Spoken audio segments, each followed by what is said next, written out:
ಈ ಸ್ಟಾರ್ ನಟರ ಅಂಧಭಕ್ತಿಗೆ ಕೊನೆ ಎಂದು?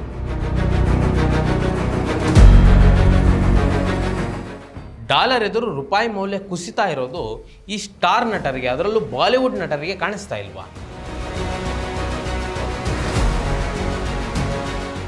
ಮನಮೋಹನ್ ಸಿಂಗ್ ಅವಧಿಯಲ್ಲಿ ಟೀಕೆ ಮಾಡಿದವರು ಇವತ್ತು ಎಲ್ಲಿ ಮಾಯವಾಗಿದ್ದಾರೆ? ನಮಸ್ಕಾರ, ಈ ದಿನಕ್ಕೆ ಸ್ವಾಗತ. ನಾನು ಮನೋಜ್ ಜಾರ್ಕಂಬ್ಳಿ. ಇತ್ತೀಚೆಗೆ ಸಾಮಾಜಿಕ ಜಾಲತಾಣದಲ್ಲಿ ವೈರಲ್ ಆದ ಒಂದು ವಿಡಿಯೋ ಸಾಕಷ್ಟು ಚರ್ಚೆಗೆ ಕಾರಣವಾಗಿದೆ. ನಟ ಸುನಿಲ್ ಶೆಟ್ಟಿ ಅವರ 15 ತಿಂಗಳ ಮೊಮ್ಮಗಳು ಪ್ರಧಾನಿ ನರೇಂದ್ರ ಮೋದಿ ಅವರಿಗೆ ಲಡ್ಡು ತಿನ್ನಿಸ್ತಾಳೆ ಅಂತ ಹೇಳಿದ್ದು ಮೆಚ್ಚುಗೆಯ ಜೊತೆಗೆ ವ್ಯಾಪಕ ಟೀಕೆಗೂ ಕೂಡ ಗುರಿಯಾಗಿದೆ. ಅವರ ಅಜ್ಜಿ ಒಮ್ಮೆ ಮೊಮ್ಮಗಳಿಗೆ ಮೋದಿ ಅವರ ಫೋಟೋವನ್ನು ತೋರಿಸಿದಾಗಿನಿಂದ ಮೋದಿ ಅಂತ ಗುರುತಿಸ್ತಾಳೆ. ಆಕೆ ಬೆಳಿಗ್ಗೆ ಗಣೇಶನ ಚಿತ್ರಕ್ಕೆ ಲಡ್ಡು ತಿನ್ನಿಸಿದ ನಂತರ ಇನ್ನೊಂದು ಲಡ್ಡನ್ನು ಮೋದಿಯವರ ಚಿತ್ರಕ್ಕೆ ತಿನ್ನಿಸ್ತಾಳೆ. ಹೀಗೆ ಹೇಳುವ ಮೂಲಕ ಇದೆಲ್ಲ ಮೋದಿಯ ಮಹಿಮೆ, ಮೋದಿಯವರಲ್ಲಿ ಏನೋ ಇದೆ ಅಂತ ನಟ ಸುನಿಲ್ ಶೆಟ್ಟಿ ಪಾಡ್ಕಾಸ್ಟ್ ಒಂದರಲ್ಲಿ ಹೇಳ್ಕೊಂಡಿದ್ದಾರೆ. Somebody had told her, Modi ji, that's it. One photograph somewhere, one of her nannies, airport के वहाँ उन्होंने दिखाया. आज हर रोज सुबह आती है, एक साईं बाबा का बुक है जिसमें मोदी जी की फोटो है, बड़ी फोटो है. वो उसे खोलती है, मोदी जी बोलती है, गणपति की मूर्ति के पास जाती है, वहाँ लड्डू मेक बिलीव लड्डू लेके आती है और उनको खिलाती है. अब मैंने नहीं बोला उसको, ना ही उसके माँ ने बोला है, ना ही उसके नैनी ने बोला. नैनी ने सिर्फ बोला मोदी जी. कुछ तो होगा ना, Modi ji she will say. So what is it? There is something magic. ಈ ಹೇಳಿಕೆಗೆ ಬೆಂಬಲಕ್ಕಿಂತ ಸಾಮಾಜಿಕ ಜಾಲತಾಣದಲ್ಲಿ ವಿರೋಧವೇ ಹೆಚ್ಚು ವ್ಯಕ್ತವಾಗ್ತಾ ಇದೆ. ಅದರಲ್ಲೂ ವಿಶೇಷವಾಗಿ ವ್ಯಂಗ್ಯದ ಮೂಲಕ ವಿರೋಧ ವ್ಯಕ್ತಪಡಿಸಲಾಗ್ತಾ ಇದೆ. ಇಂತಹ ನಟರು ಮೋದಿ ಅವರನ್ನ ಹೊಗಳುವುದೇ ತಮ್ಮ ಕೆಲಸ ಅಂದುಕೊಂಡಂತೆ ಕಾಣ್ತಾ ಇದೆ. 100% ಶುದ್ಧ ಶ್ರೀಗಂಧ ಎಣ್ಣೆಯಿಂದ ತಯಾರಾಗಿದೆ. ಅಸಲಿ ಉತ್ತಮಿಕೆಯನ್ನು ಹೊಂದಿದೆ. ಮೈಸೂರು ಸ್ಯಾಂಡಲ್ ಸೋಪ್, ನನ್ನ ರಾಯಲ್ ಬ್ಯೂಟಿ ರಿಚುವಲ್. ನಟ ಸುನಿಲ್ ಶೆಟ್ಟಿ ಅವರ ಹೇಳಿಕೆಯಲ್ಲಿ 2 ವಿಭಿನ್ನ ದೃಷ್ಟಿಕೋನಗಳಿವೆ. ಮೊದಲನೇದು ಅವರ ಮೊಮ್ಮಗಳ ಬಗ್ಗೆ ಅವರು ಹೇಳಿದ್ದು. ನಂತರ ಇನ್ನೊಂದೇನು ಅಂದರೆ ಸ್ವತಃ ಮೋದಿ ಅವರಲ್ಲಿ ಏನೋ ಇದೆ ಅಂತ ಈ ನಟ ಸುನಿಲ್ ಶೆಟ್ಟಿ ಅವರು ಬಿಂಬಿಸಲು ಪ್ರಯತ್ನಿಸಿತ್ತು.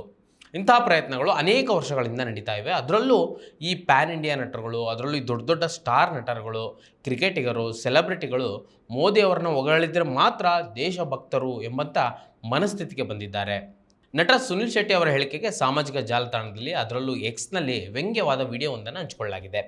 ವಿಡಿಯೋದಲ್ಲಿ ಸುಮಾರು 16 ಸೆಕೆಂಡ್ ಇರುವ ಈ ವಿಡಿಯೋದಲ್ಲಿ ಪುಟ್ಟ ಮಗುವೊಂದು ಮೆಟ್ರೋದ ಒಳಗಡೆ BJPಯ ಶಾಲನ್ನು ಧರಿಸಿಕೊಂಡು ಮೋದಿ ಅಂತ ಧ್ಯಾನ ಮಾಡ್ತಾ ಇರುವ ವಿಡಿಯೋವನ್ನು ಹಂಚಿಕೊಳ್ಳಲಾಗಿದೆ.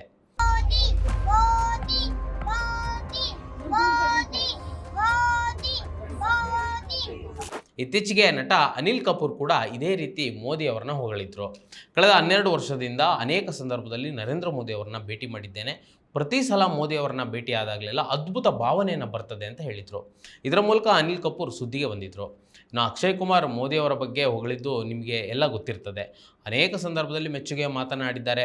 ಅದೇ ರೀತಿ ಅನುಪಮ್ ಖೇರ್ ಆಗಿರ್ಬೋದು, ಪರ್ವೇಶ್ ರಾವಲ್ ಆಗಿರ್ಬೋದು, ವಿವೇಕ್ ಒಬ್ರಾಯ್ ಆಗಿರ್ಬೋದು, ಇವರೆಲ್ಲ ಸಾರ್ವಜನಿಕವಾಗಿ ಮೋದಿ ಅವರನ್ನ ಹಾಡಿ ಹೊಗಳಿದ್ರು. ಈಗ ಸಂಸದೆಯಾಗಿರುವ ಕಂಗನಾ ರನೌತ್ ಮೋದಿಯವರನ್ನ ಸೂರ್ಯನಿಗೆ ಹೋಲಿಸಿ ಅವರು ಅಭಿವೃದ್ಧಿಯ ಸಂಕೇತ ಅಂತ ಬಣ್ಣಿಸಿದರು.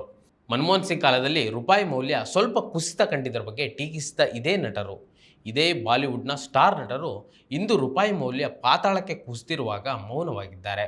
ನಟ ಅಮಿತಾಬ್ ಬಚ್ಚನ್ ರೂಪಾಯಿ ಮೌಲ್ಯ ಕುಸಿತದ ಕುರಿತು ಇಂಗ್ಲಿಷ್ ನಿಘಂಟಿನಿಂದ ಹೊಸ ಪದವನ್ನು ಸೇರ್ಪಡೆಯಾಗಿದೆ, ಅಂದರೆ ರುಪೀಡ್. ಇದರ ಅರ್ಥ ಕೆಳಮುಖವಾಗಿ ಚಲಿಸುವುದು ಅಂತ ವ್ಯಂಗ್ಯವಾಗಿ ಟ್ವೀಟ್ ಮಾಡಿದರು. ಇನ್ನು ಇದಕ್ಕೂ ಒಂದು ಹೆಜ್ಜೆ ಮುಂದೆ ಹೋಗಿ ನಟಿ ಜೂಹಿ ಚಾವ್ಲಾ, ಥ್ಯಾಂಕ್ ಗಾಡ್ ನನ್ನ ಅಂಡರ್ವೇರ್ ಹೆಸರೇ ಡಾಲರ್, ಅದೇನಾದರೂ ರೂಪಾಯಿ ಆಗಿದ್ದರೆ ಆಗಾಗ ಜಾರಿ ಹೋಗ್ತಾ ಇತ್ತು ಅಂತ ವ್ಯಂಗ್ಯವಾಗಿ ಮಾತನಾಡಿದರು. ಇನ್ನು ನಟ ಅಕ್ಷಯ್ ಕುಮಾರ್ ಮನಮೋಹನ್ ಸಿಂಗ್ ಆಡಳಿತದ ಅವಧಿಯಲ್ಲಿನ ಪೆಟ್ರೋಲ್ ದರ ಏರಿಕೆ ಮತ್ತು ರೂಪಾಯಿ ಮೌಲ್ಯದ ಕುಸಿತದ ಸಂದರ್ಭದಲ್ಲಿ, ಸ್ನೇಹಿತರೆ ಈಗ ನಿಮ್ಮ ಸೈಕಲ್ಗಳನ್ನು ಸ್ವಚ್ಛಗೊಳಿಸುವ ಸಮಯ ಬಂದಿದೆ ಅಂತ ನಾನು ಭಾವಿಸ್ತೇನೆ ಅಂತ ಹೇಳಿದರು.